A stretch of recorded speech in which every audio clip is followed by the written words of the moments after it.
Welcome to another episode of Unstoppable Grit podcast with Danielle Cobo. Today's guest is a resilience expert focused on helping people break through their limitations and transform adversity into their competitive advantage. Born with a heart defect and underwent 2 major open heart surgeries before the age of 1, while also received a heart and double lung transplant in 2002. Our guest is the only person to run a marathon with a transplanted heart and lungs, and since then has completed a total of 4 marathons. Today's guest we're going to welcome is the author of the Resilience Roadmap, 7 Guideposts for Charting Your Course in a Chaotic World. Welcome, Mark Black. Thank you, Danielle. Glad to be here. Well, I'm excited to have you on as a guest. Like I had shared before we kind of jumped on and hit record, I got an opportunity to check out your website, read your story, and just was absolutely inspired by your journey and the challenges that you have come right from such a young age. Just as you're entering into this world where your family finds out that you have a heart defect. Tell us a little bit about your journey. I know you may not have found exactly what happened right then and there at 1, but walk us through your life journey since then. Sure, yeah. All through my mom's pregnancy, everything actually looked really good. Now, this is, of course, I'm 45, so the technology that existed then was very different than it is today. But they expected a very normal child, and then I was born and turned blue. So it was very much like on the spot, oh no, something's terribly wrong. And I was medevaced to the Children's Hospital 3 hours away. It was an urgent situation. They couldn't do the surgery there. What ultimately was the problem was a valve in the heart that was not opening the way it was supposed to. So they had to do open heart surgery at 1 day old. I was obviously very fortunate that surgery was a success, but doctors warned my parents, you've got a long uphill battle ahead of you with this child and just kind of be prepared. And when I think about that now, obviously, yeah, I have no memory of that, but I'm a parent of 3, I my was going wife to and say, I. you're a parent. It kind of just blows, like, because you don't appreciate, as a kid growing up, this was just my reality, right? This was my normal. It didn't register until, again, we had kids and I went, oh my gosh, I can't even imagine. They were 24 years old. They'd been married for 11 months. And all of a sudden they're dealing with life and death situation. It's a lot.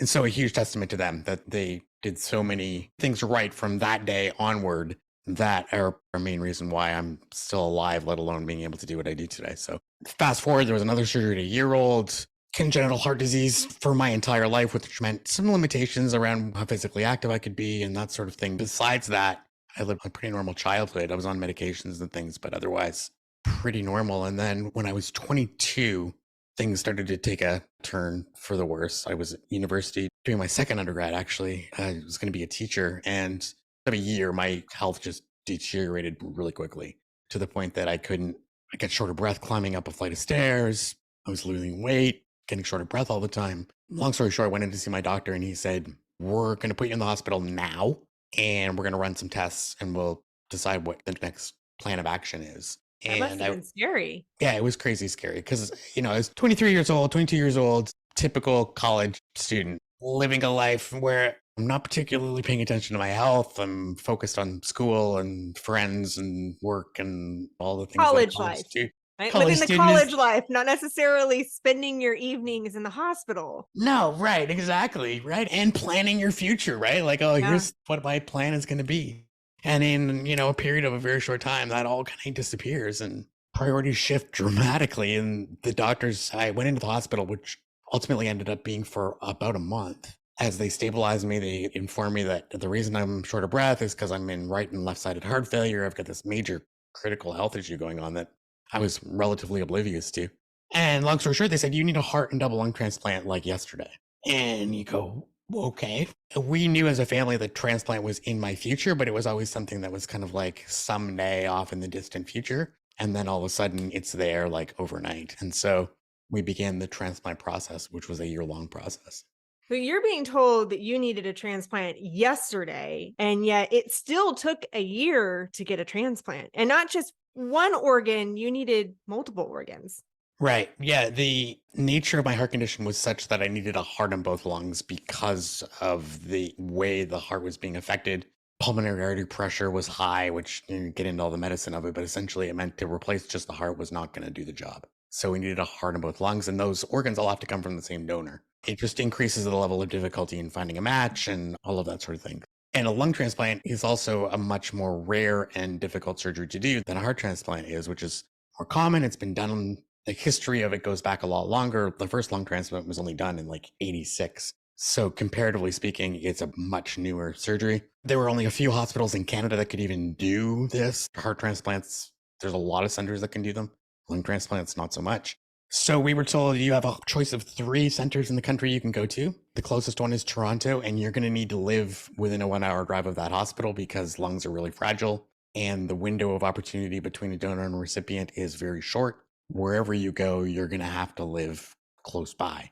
And there was not a hospital within 15 hours of where we lived. So that ultimately meant Dad and I packed our bags. We left my mom and my 3 younger brothers. I have 3 brothers who are, at that time, were 14 to 6. And we moved to Toronto and left the rest of them at home and started waiting for a transplant. That ultimately took almost a year for a donor to be found. And I imagine that would have not only an effect on you, but also effect on your family as well. Your fathers, as you said, your parents did everything they possibly could to give you the best life. And that even meant your dad and your mom living in different cities, you, the older brother, leaving the family, and how that's going to affect the younger siblings. That's definitely got to kind of, in a way, tear your family a little bit apart in the sense of physically. Was there a way it brought you guys together in a different way?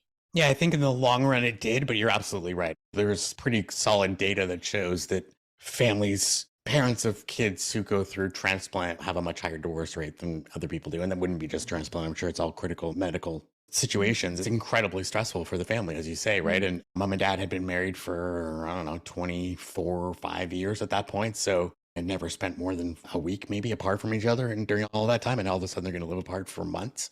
3 boys at home who are teenagers, young adults as well, and they're going through their own stuff and watching their brother in a critical health situation and all of the things that that impacts. And they ultimately made that decision rather than moving the entire family precisely to try and give my brothers as normal a life as they could have.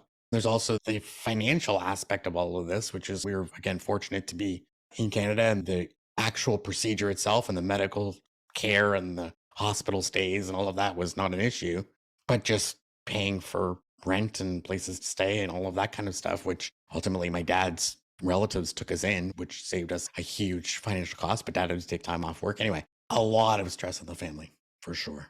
Now, I can't relate to the health challenges of having a child go through a transplant. I can relate to the fact that my kids were born, they were NICU babies and had some challenges, but also we're a military family. So we spent a year apart. My husband was in Iraq for a Mm, year. My boys and I were in the US for a year. It's a unique challenge when you're being separated. You learn to live a life separated, yet while still trying to maintain the connectivity together. And mm, it's hard. It's hard being separated. It's also hard when you come back together to find your rhythm again and to reconnect. mm.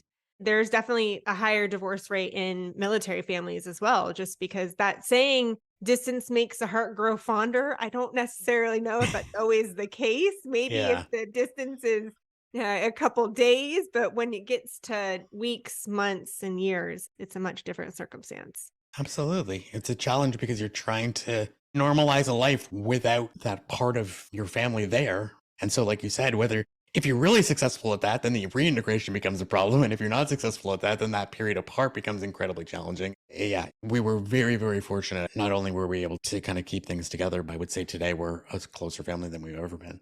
Sounds like your parents were incredible people. Yeah, it's perhaps cliche, but you don't appreciate things until you lose them or until you get a new perspective on them. And in my case, becoming a parent, becoming an adult, as we grow up and we get older, we realize if we were fortunate to have good parents, we realize how fortunate we were. And if we weren't, then maybe we learn the lesson and try and be better parents ourselves. But I couldn't have asked for 2 better people to be my parents. I agree with you. Once I became a parent, I had a whole nother level of respect for my mom, even for the challenges that we had in my upbringing, just the level of respect when it comes to just how hard parenting is. It's not an easy job.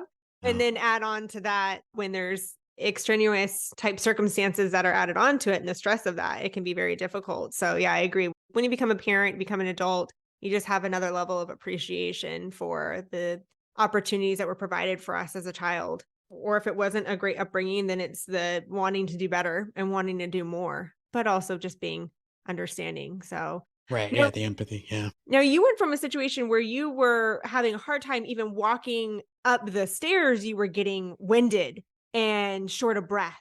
And then all of a sudden you have this transplant, you get a new heart, you get two new lungs, and now you're running marathons. How did that transpire? Because I have to be honest here. I've done two 3-day 60-mile walks. So I walked 60 miles in 3 days. But I hear marathon and I'm going, absolutely not. Wow. Running is not my forte, not what I love to do. So walk us through, how did you go from getting transplants to now doing 4 marathons? Yeah, it doesn't make a lot of sense, admittedly.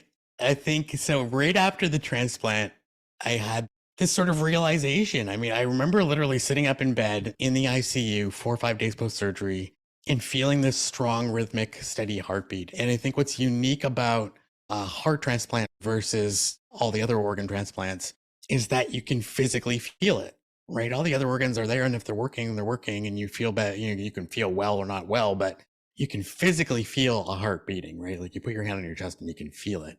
I could feel this strong, rhythmic, steady heartbeat, and my heart that I was born with beat irregularly irregular. In other words, whenever the heck it felt like it, basically. And that was my normal. And so all of a sudden, this rhythmic heartbeat felt very strange in a great way, but very strange. And it was sort of this wake up call to going, oh, wow, your body has changed now.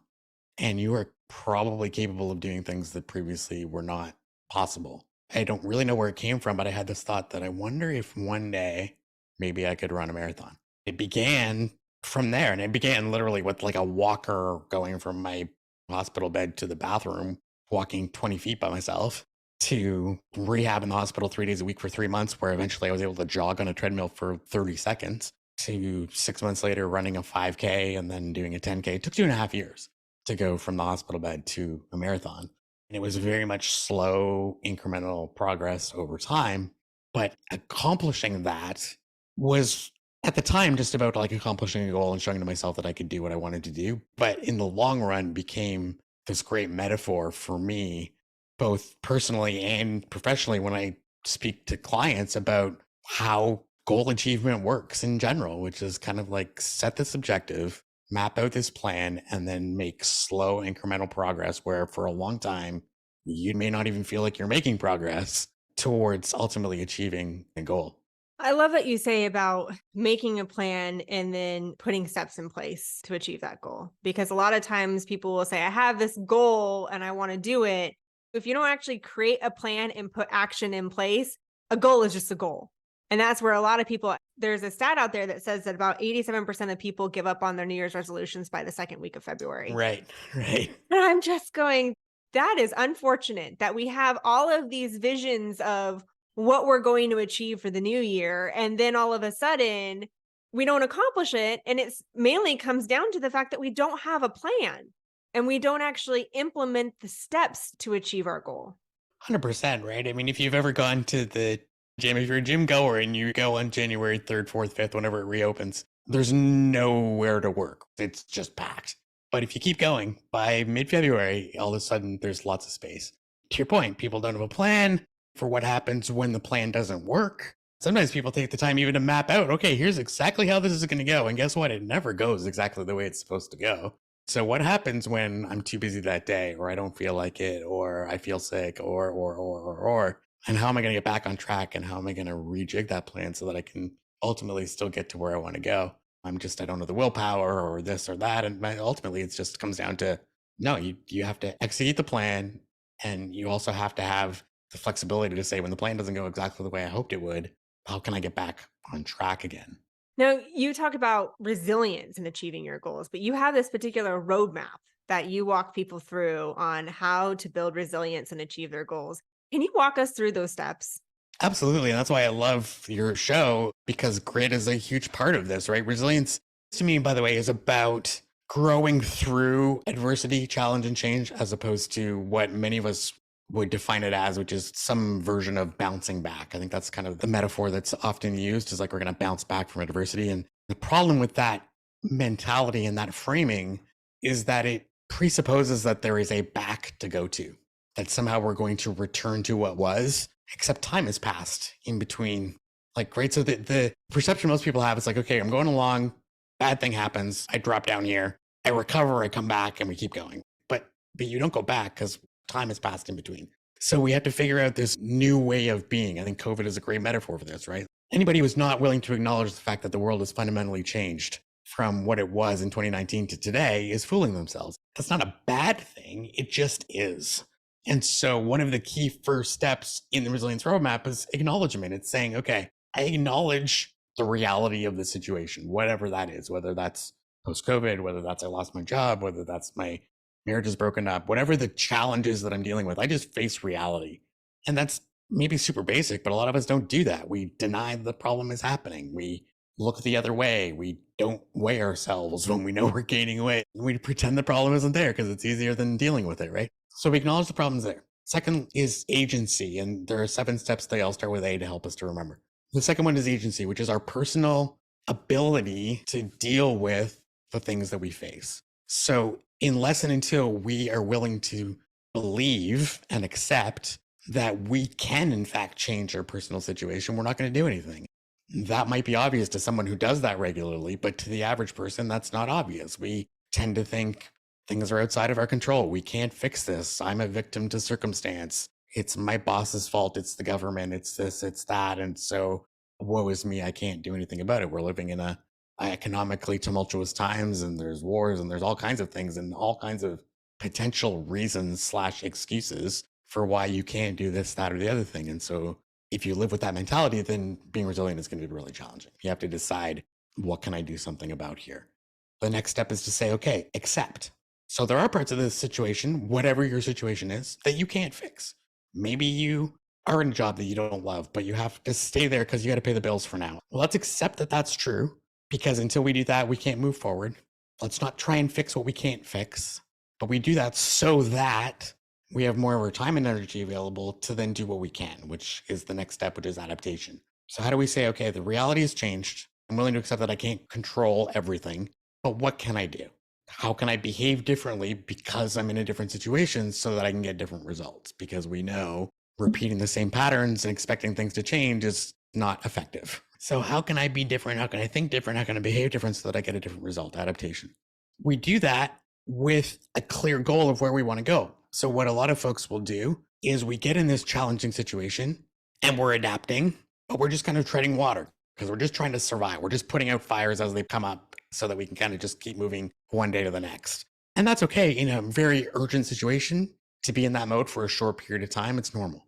But if we operate that in that way long term, then we're going to burn out, we're going to get tired, we're going to get frustrated, all of those things. So we need to know where we're going, because I have a fundamental belief, Danielle, which is that if people don't lack motivation, people will say all the time, how do I get more motivated? Your problem isn't motivation. Your problem is you don't have a clear enough vision of where you want to go and why you want to get there to drive you forward.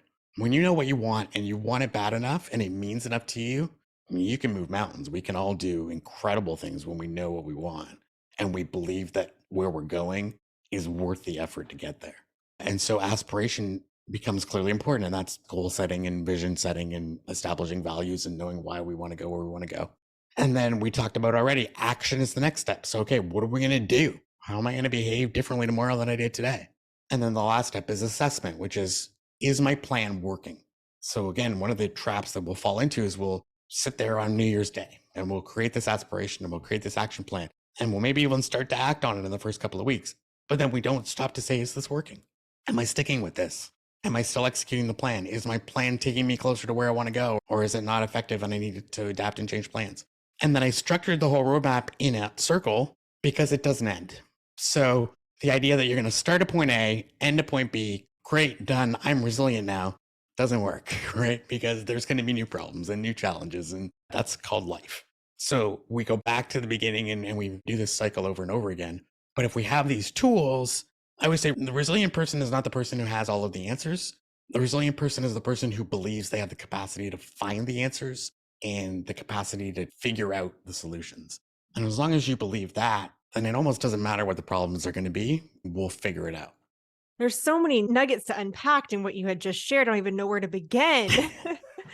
But I love what you said about this mentality that we are not bouncing back. Because when we are faced with challenges, we don't go back to the same person we were.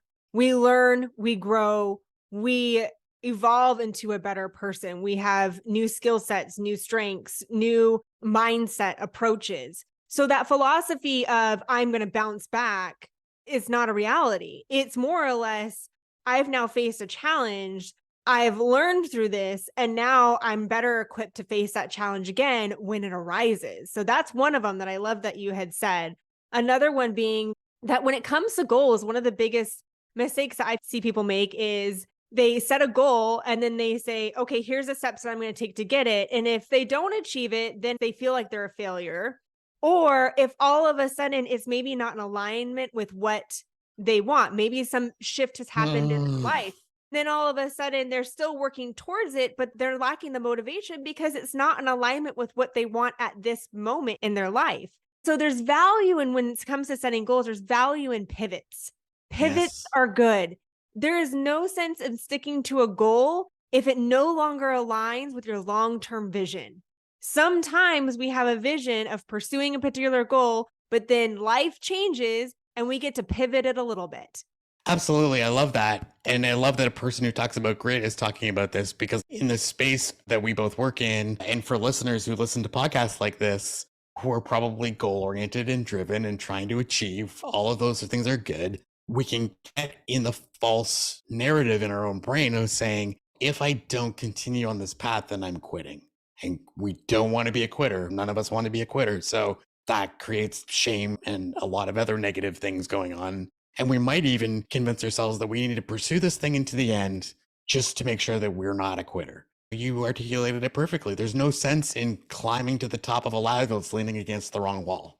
If it's taking you down a road that is no longer serving you, then shifting somewhere else is a good, smart thing to do. Certainly, we don't want to quit, as in lay down and give up on life. We definitely don't want to do that. But to say, okay, this is no longer the goal that serves me, it doesn't make sense to me anymore. It makes complete sense to say I'm going to try something else. For example, I've run 4 marathons. I had a goal to run 5 before I was 30. I ran 4 before I was 29, right on track. And then we had our second child. I remember going for a long run. So we would do our long distance, our endurance runs on Sunday mornings. We'd be gone for 3-4 hours. I'd train with a group of people.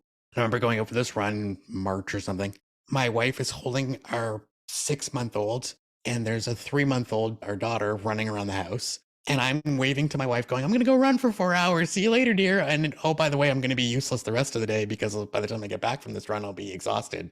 So I I'm kind of curious need to to see just what like, her face looked like on this one. right? Exactly. And as I'm leaving, she didn't say, to her credit, like she's a superhero. And she didn't say anything, but whether it was a look on her face, I kind of went, this isn't fair.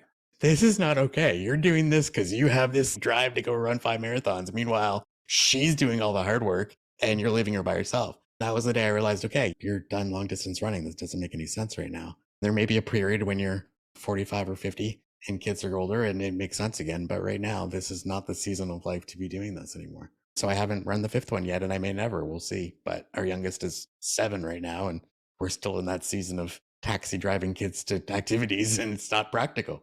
That I understand. I've got 6-year-old twin boys. So my life is revolved around driving around to my 2 little dictators of what they tell me what to do. I feel like I do whatever they tell me to do, but in all good sense. I love being able to take my kids to places, so I enjoy it. But I love what you said about seasons in life, because a lot of times we have these goals and these ambitions, and we say, I want to achieve a particular milestone or achievement by a particular time in our life. But life happens. There's different seasons in our life. So a lot of times I remember I was having a conversation with one person and they said, I thought I would be further along in my career than I am now. Hmm. And I said, let's unpack that a little bit, because what does further along mean? First off, I knew this person that had a wildly successful career, but also they had made some major shifts. They had completely shifted industries, but with good intentions and good purpose. Also, there were some major life events that had happened too. So sometimes what we think we want at one particular moment may not be where we want it in that particular season or phase of life that we're in. So it's not so much of it hasn't happened yet. It may happen in the future. It may just not be the right time because right now I have different priorities where my season of life is. And that's okay. I'm okay not climbing the corporate ladder and being on, for me, the company that I was working with, if I were to climb even more in the corporate ladder, I would have never been home. I was already on the road all the time. I would have never been home. Now it's getting to spend more time with my kids. Yeah, 100%. Absolutely. I just talked briefly about seasons of life. I'm trying to think if there's anything else I can say that will kind of refresh your memory to kick it off. Yeah, absolutely. We need to give ourselves permission to be a different version of ourselves today than we were yesterday, because that's what should happen.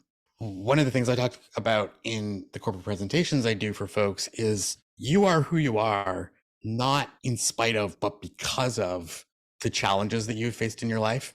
When we ask people to think about what's in a moment in your life that you're proud of, what's something that you look back and reflect on and say, this is something that shaped who I am, it's always the challenges, the adversity, the difficult things that we've been through. We are shaped by those things, and those things will then shift our priorities, our goals, what matters to us, our values even sometimes change. It's unrealistic to expect the 40-year-old version of you to be in total alignment with the 30-year-old version of you. In fact, I would say if you are, then that's probably a problem because it means you're not growing very much. So this idea that we're going to set this career path when we're also at an age, I work a lot with young people as well. It baffles me. It's all so backwards when I look at it now to think, okay, we're going to talk to these like teenage kids, young adults and say, okay, you need to pick your career now at 17, 18, because then you got to go to college and you got to get the right degree so that you're qualified to do this thing. And then you're going to go do this thing for 40 years. Maybe that worked in 1950, but it doesn't work in a world that changes as quickly as ours does. We have to kind of reshape our perception of how that all works, because I think many of us are operating with a mental operating system that our grandparents had because that's what was handed down to us, but we live in a completely different reality. I just had this reflection not too long ago. It's interesting you talk about colleges and choosing our career path because the other day, I don't know how I got in the conversation. Probably my kids were asking me about school. And I said, I had changed my major 5 times when I was in college. It's why it took me 5 years to graduate. I ended up graduating with a dual major. I remember I was journalism and then I was marketing and advertising. Then I was psychology. I think business was one of them. And then I remember looking back recently saying, wow, it's interesting that every major that I chose, I end up doing now. So when I say that I wanted to be a journalism major. I just wrote a book. I write content every single day. I wanted to be in marketing. A lot of what I do now is helping people develop their professional brand. And I do a lot of marketing in my own business. Same with advertising, helping a lot of businesses build their business.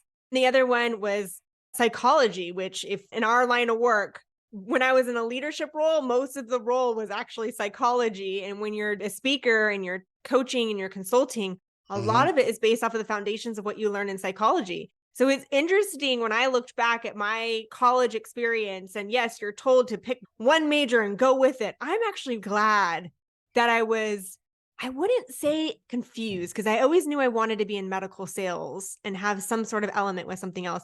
But I'm glad I explored different majors because each of those have contributed to where I am today. I agree 100%. I got a degree in English literature and sociology. So I write like you, write every day. Sociology certainly informed a lot of what I do as well today. And then I was doing a degree in education. I was going to be a teacher. And I joke all the time that I don't teach in a classroom, but I teach. That's basically what I do. That's kind of the approach that I take to all of the work that I do. So in some ways, I almost think you can't go wrong when it comes to pursuing something. As long as you're passionate about it and you have some skill there, you're either going to succeed or you're going to learn. In either way, that's a good thing. I absolutely agree with you. That whole, you're either going to fail. I don't believe that we actually fail. We learn, we grow, we get better, we develop new skill sets, we learn different approaches to different challenges. Everything that we go through, the challenges, the trials, the tribulations, all shape us into the person that we are today. And it's a better version today than we were to tomorrow. And it's helping us prepare for the future. Agree. And don't you think that failures actually do more for us in that regard than successes do? I mean, success is fun. Don't get me wrong. We all like to win. But I tend to learn a lot less from the times when everything goes right and I win versus the times when I screwed up. As long as I learn from the screw up and don't just ignore it or get angry about it, but actually analyze, okay, what went wrong there? How could I do better next time?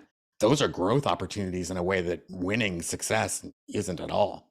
1,000%. Because I think back at the two primary programs that people reach out to me for. One of them is leading teams through change, and the other one is burnout prevention. My burnout prevention starts with this moment in my life where I had reached complete burnout after the birth of my twin boys and a category 5 hurricane coming my way and NICU. All of this kind of came in together, the challenges that I face and what I learned through those challenges. And then the other one that a lot of people will reach out to me for is the one on leadership, and it's leading through change. I don't always remember the successes that I had when I was a manager. I do remember some, but more or less the principles that I teach is, hey, here's the situation of what happened. Here's how I approached it. Here's what I would have done differently. Maybe here's what I would have done the same, but here's what I would have done differently to make it an even better outcome. I believe wholeheartedly that I learn more from my failures because they hurt. No one wants to Mm. necessarily fail, or no one wants to experience a time where we're not achieving the particular goal that we want in the moment in time that we want, but we learn from it. That's the stickiness that we'll always remember. That's when we're forced to take action. It's very few are the people who are really good at pushing themselves forward when they don't have to. So when we're succeeding and we're comfortable and things are going smoothly, the natural instinct is just try to keep things going the way they're going because things are working right now. I don't want to fix what isn't broken. When do we get innovative? When do we try new things? It's when we're like, this isn't working. I need a new solution. I got to try some new stuff. Case in point, when COVID hit, my business was 95% keynote speaking. In other words, I make my living speaking in front of large groups of people. Guess what isn't going to be happening for the foreseeable future? Like, holy smokes, what am I going to do? In retrospect, it was a beautiful opportunity to practice every principle that I teach in this book and battle test it. And so now I know, oh, that doesn't just work in my health context, it works all over the place because I was able to walk through those steps and go, okay, what can I control? What can I not control? How do I adapt to this new reality? Virtual presentations is what that looks like. That's going to be really ugly at first. And like most of us, it was a laptop camera halfway up my nose and bad audio and all of the rest of it. But now I'm doing this from my home studio. This did not exist in 2019. This is the result of 7 different iterations of microphones and cameras and setups to make this work. But what was fascinating, Danielle, is I went from worst year ever in my business in 2020 to 2021, the most successful year I had ever had in my business. I spoke all over the world and I never left the basement of our house. That was not even on the radar screen of possibilities previous to that major challenge called COVID-19. I never would have chosen it. And certainly there were lots of negatives around it. It was a great catalyst for innovation and growth and learning that ultimately has left me a better version of myself and a business a better version of itself than it was before. Coming from a background in sales, those challenges that we experience similar to that is where we get creative and innovative at our ideas. Because when in sales, when you've got a quota to hit, you got to figure out a way to make it work. And I remember when I was working for an organization, I mean, we experienced challenges where our products were on back order, but we still had a quota to hit. We had products that were having faulty pump issues. It had a pump for the product and we weren't able to ship it, and all sorts of challenges. We still had to hit a quota. So we had to get really creative. I know in the speaking world, one of the blessings that us as speakers who spend majority of our time on the road is now companies are a little bit more open to having virtual presentations, which means we still get to create that positive impact. We still get to show up and speak and transform people's lives. And we also get to sleep in our own bed, which is really Mm, nice. So yeah. there's always beauty that comes sometimes out of the chaos if we look at it in a different light and a different perspective. We embrace some of the challenges and again, focus on what can we control and what pivots can we make. Yeah, Yeah. absolutely. Well, you had shared so much valuable advice on how we could build resilience. And if there's anybody that understands resilience and embodies it, that's absolutely you, not only in your personal and professional journey as well. What is one thing you want to leave our listeners with today when they're kind of thinking about, okay, I'm hitting a challenge right now and I need this resilience to help get that motivation back on track? If I had to summarize it, what can I learn here? How can I use this to not just survive, but to be a better version of me in a week, a month, a year? Am I willing to be uncomfortable, maybe even go through some pain in the short term because I have a belief that it's going to be worth the journey in the long term? I use parenting often for folks as a good metaphor for this because it's a fairly universal experience for most of us. There's a lot about parenting that is really challenging that in and of themselves we would probably not choose to do. But for the fact that it's part of this grander picture that we believe is fundamentally valuable and worthwhile. Because of that, where do you get the fire and the drive to get up every day and keep doing it? It's called your love for that child. If you're not a parent, then you have a relationship in your life that's like that. There's something in your life that means enough to you that you will do whatever it takes for as long as it takes because it matters that much. That's grit. That's resilience. It's figuring out a way because at a fundamental level, it's meaningful to you. And so if you're struggling, then find out what that meaning is. Attach what you're going through to something that means something to you at a deep level. And once you're able to do that, then in the words of Marie Forleo, one of my favorite quotes of hers is, everything is figureoutable. You find a way because you have to. You've survived 100% of the hardest days you have ever lived. There is no reason to believe you will not continue to do that. You just have to have the belief that it's possible. Oh, words to live by. Absolutely words to live by. So for our listeners out there, what goal do you have? What are you striving for? And how does that align with your vision? And ensuring that you are looking at when challenges occur, what's in your control? What can you control? What pivots can you make? So many questions that you can take away from today's episode so that you can be building the resilience to achieve your goals and be in alignment with your vision and have that unstoppable grit that you're meant to be and to have to be the best version of yourself. Thanks for tuning in. And until next week, be unstoppable.